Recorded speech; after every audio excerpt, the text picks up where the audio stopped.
Okay, so I just got back from Collectivo in Bayview, and I picked up some of these new V60 filters here. I've been out for a long time. I had been French pressing, and then unfortunately my French press of probably 8 years broke, so I was kind of using the old Verismo machine. So I'm happy to get back to these, back to doing some V60s again. Okay, so this is what I'm going to be using today. This is a V60. It's made by Hario. This is the cone here. Goes in there. Pop the filter in, just like that. It's wet because I haven't used it in so long. It was covered in dust. Had to clean that up. Alright, let's do this. Alright, check it out. This is what I'm brewing up today.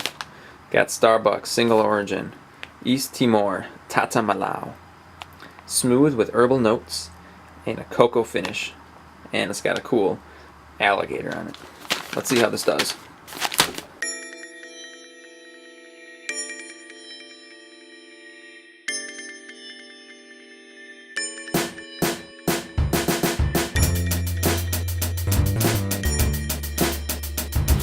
By the way, I really enjoy how they do the writing in Japanese too. That's kind of fun. Anyways.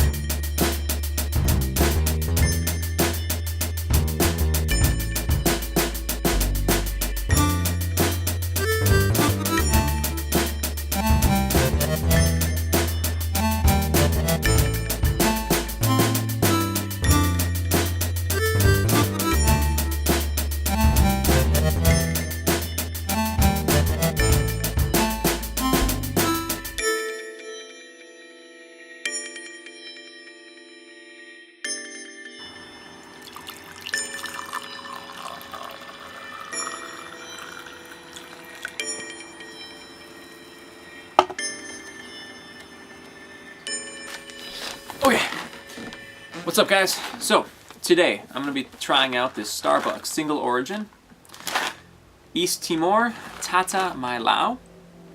Not sure if I'm saying that right, but that's how I'm going to say it in this video. Tasting notes, it says smooth with herbal notes and a cocoa finish. On the back, it says, this coffee grows in the forested backyards of farmers near East Timor's tallest peak, Tatamailau. The rich soil and temperate climate contribute to the bean's character and taste, complex with herbal notes and a cocoa finish. Starbucks has long been committed to helping support farmers and their families in East Timor, buying much of the island's yearly coffee production and investing in health clinics for local communities. So, also on the bag is this little story here. It says, legend has it, a crocodile transformed himself into an island to forever nurture the people of Timor. His ridgeback became the sacred mountain Tatamailau. This coffee thrives nearby. So a little bit of history there, a little bit of myth and legend on the bag. Okay, let's give it a go.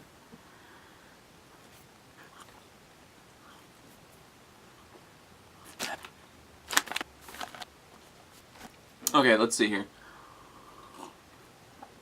Definitely going to say it's very smooth. It definitely has a lot of body to it. It's not extreme in your face, like a French roast kind of body, but it's definitely there. Definitely not a light roast coffee. Not bright or crisp. Definitely very like earthy. I think a lot of that has to do with the region as well. I think a lot of like Indonesian and South Pacific coffees tend to be very earthy tasting. The simplest way to describe earthy flavor is like dirt. I guess. It has that sort of just very, I don't know, it just kind of tastes like dirt. This coffee is definitely not acidic. I think acidic coffees tend to be a little bit brighter, a little crisper. A lot of light roasts can tend to be acidic, in my experience. This coffee just has like a much more like rounded flavor to it. I think I agree that there is a cocoa finish to it. After I take a drink, that's when I start to notice it. It's like an aftertaste almost. I will say though that to me, there is a slight resemblance to Starbucks Pike's Place coffee when I taste this. Just a little bit. Like if you took Pike's Place coffee from Starbucks and you just gave it a little bit more body, I feel like you get something pretty close to this East Timor, to me. Now, that's not necessarily a good or bad thing. It's just I've had a lot of Pike's Place coffee, and I'm to the point where I almost can't drink it because I've just been so worn out on it. So for me, it is a little bit close to a flavor that I might not prefer. But I think all in all, I could definitely go for a refill. I definitely enjoy this cup of coffee. I think this coffee would go great in a French press. I really think a French press would bring out a lot of the body of the coffee and really give a more full flavor from the coffee.